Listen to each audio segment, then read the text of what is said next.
Olá, tudo bem? Meu nome é Márcio Borrilho e seja bem-vindo ao meu canal. Hoje nós vamos fazer uma reflexão sobre intimidade com Deus. E com o tema será: feche a porta do seu quarto.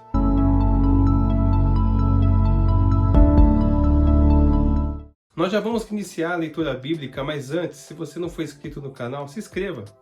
Clique aqui no sininho de notificações para receber aí mais informações, dê um like para nos ajudar no canal e pelo menos comente um glória a Deus aí também para ajudar a levar esse vídeo para mais e mais pessoas, tá? E outra coisa também, antes de começar o vídeo aqui, assista o vídeo até o final para que a palavra de Deus ela faça a obra completa aí no seu coração e também conclua todo o entendimento do início ao fim e possa te abençoar completamente. Tudo bem? Vamos lá?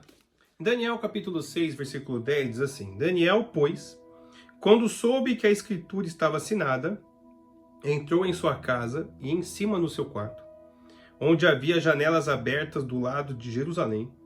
3 vezes por dia ele se punha de joelhos e orava e dava graças diante do seu Deus. Vírgula, olha que interessante. Como costumava fazer.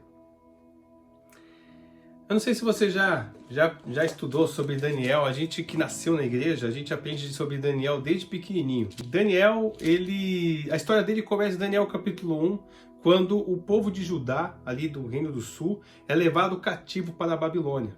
Nabucodonosor, que era o rei da Babilônia na época, ali mais ou menos no ano de 590, 600 a.C., eles fizeram cativo e levaram muita gente ali para a Babilônia. Geralmente foi feito eu me lembro aqui que foram 4 deportações. Eles levavam primeiro os príncipes, aqueles que eram mais sábios. Lembra que nessa época nem todo mundo sabia ler e escrever. Nessa época não existia faculdade. Quem nascia nos pés de um rabino, né?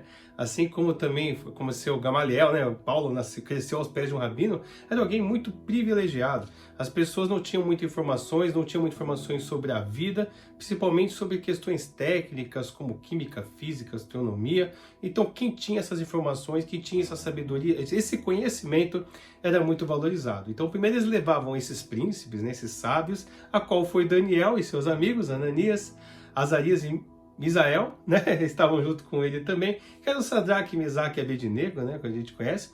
E o nome de Daniel foi mudado para Beltesazar também. Então, e todos eles foram levados para a Babilônia ali na primeira leva. Depois eram levados os ricos, depois os classe média, depois levado alguns pobres, mas muitos pobres, mendigos ali, entre outros, doentes, ficavam aonde estavam. Quem ficou em Jerusalém, por exemplo, ali nas suas lamentações, foi Jeremias. Uma coisa que me espanta em Daniel, assim, de bom, pro lado bom, é que Daniel, mesmo novinho, com 15, 16, 17 anos ali, pré-adolescente para jovem ali, quando ele foi levado para a Babilônia, a Babilônia, a primeira coisa que tentou fazer é mudar a identidade deles. É falar assim, olha, vocês não são mais judeus. Agora vocês adoram os nossos deuses, agora vocês seguem os nossos costumes, agora vocês comem o que a gente come, né? Os manjares do rei, né? Isso está lá nos primeiros capítulos de Daniel. E agora vocês têm outro nome. Até mudaram o nome deles para Sadraque, Mesaque, Abednego e Beltesazar, que era o caso de Daniel. É interessante que Daniel, mesmo com o nome trocado, talvez ele até respondia para o Beltesazar, né, que era um nome pagão ali na época, ele falou, não, eu continuo sendo Daniel, judeu e filho do Deus vivo, né? Ou seja, servo do Deus vivo, eu continuo sendo servo do Deus verdadeiro. Logo no começo, mesmo jovem, Daniel tomou uma decisão muito sábia.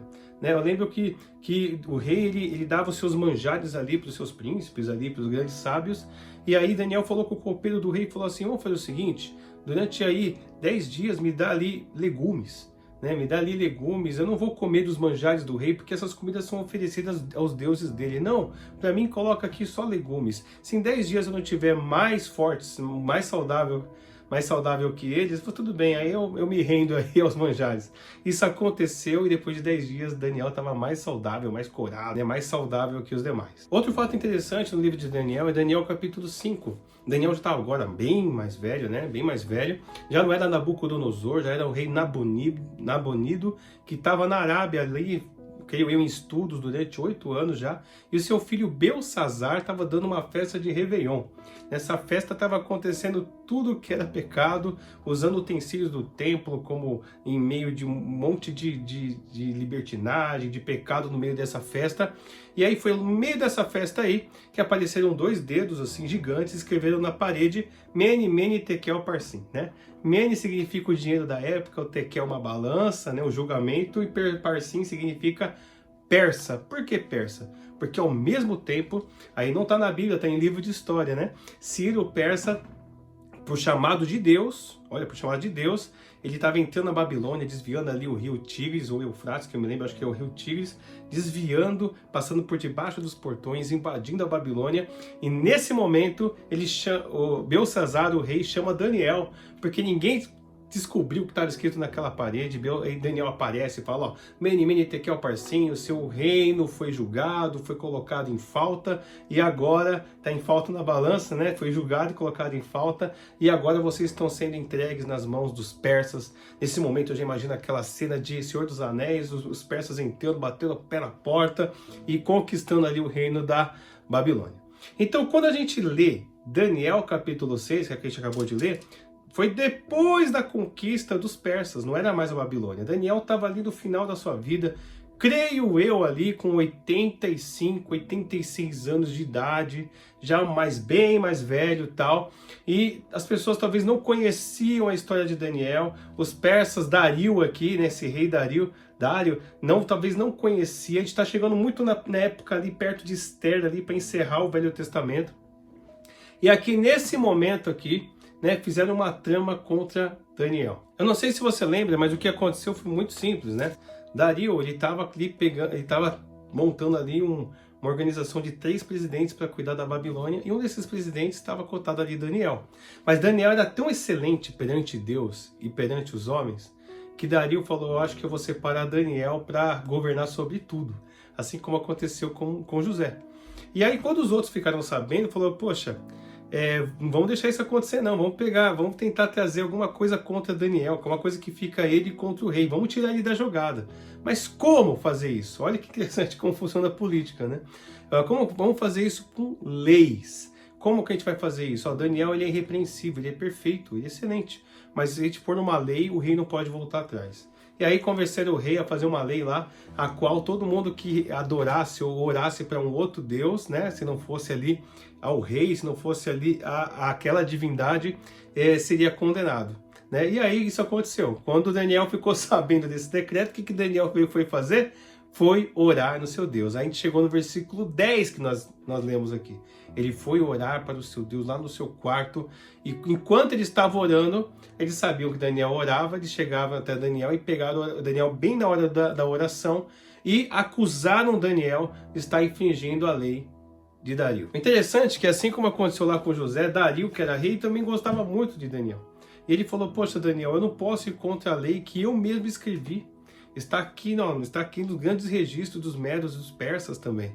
Então não tem nada que eu possa fazer senão te jogar na sua condenação, que é na cova dos leões. E o que o seu Deus, Daniel, se ele realmente for contigo, ele te guarde. Olha que interessante. Aí você já sabe a história.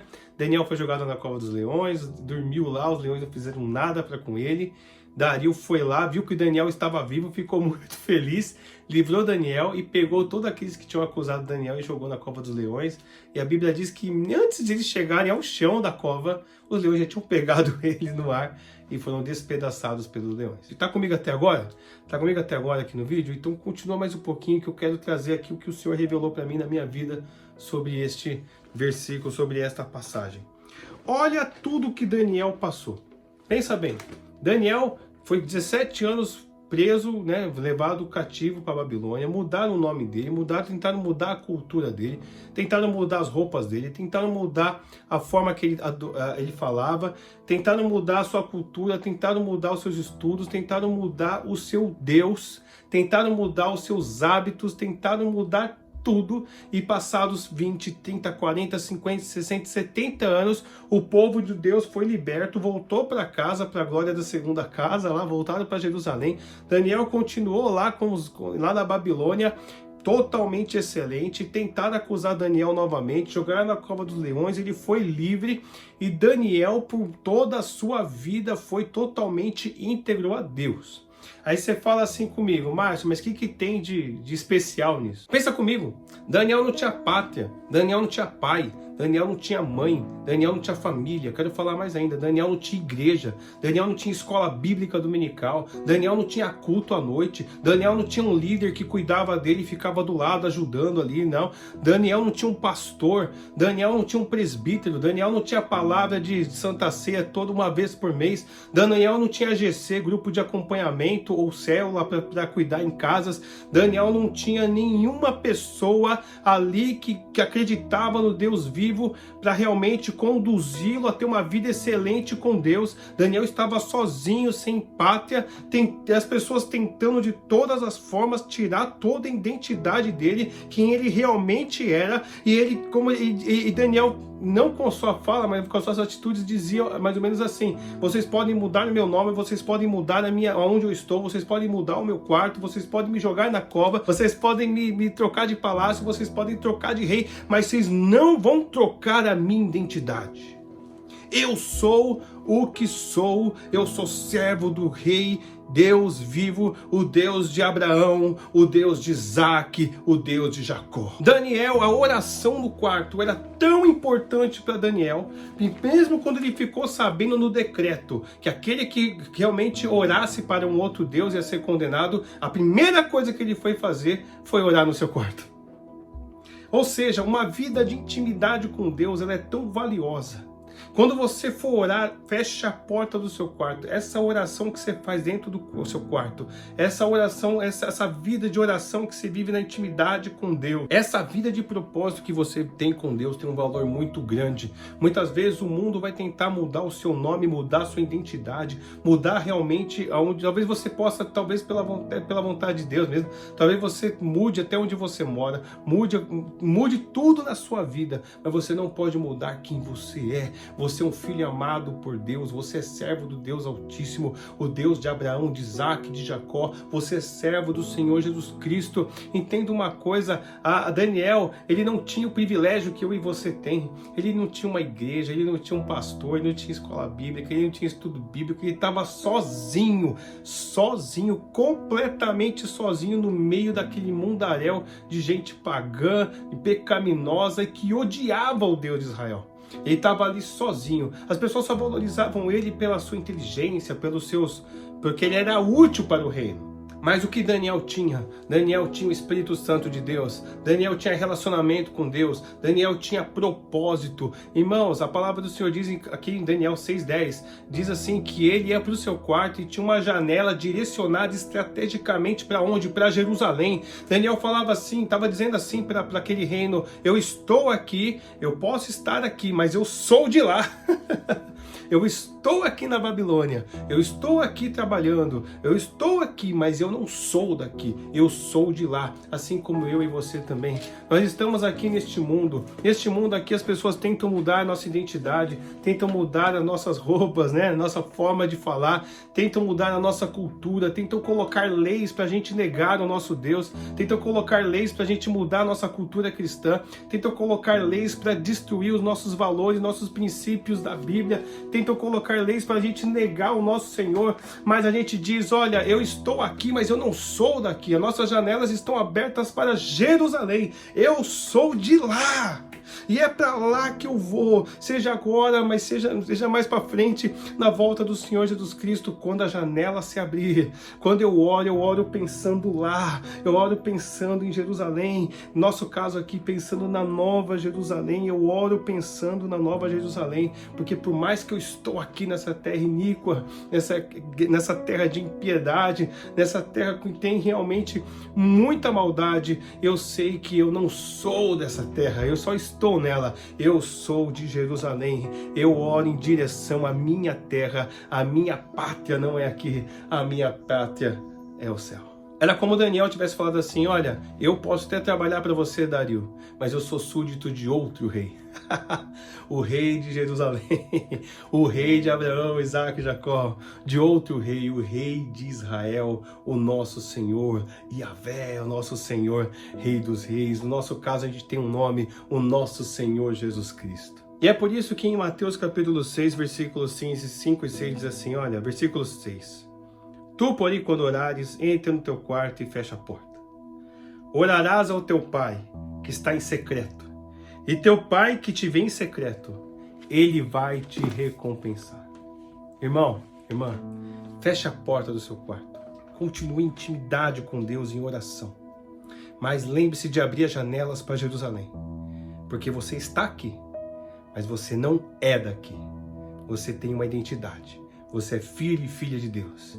E a sua terra já está guardada lá na Nova Jerusalém. Amém? Ô, glória!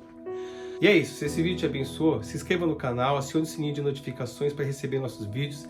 Dê um like para nos ajudar. Comente aqui embaixo o que você quiser, nem se for aí um glória a Deus para nos ajudar.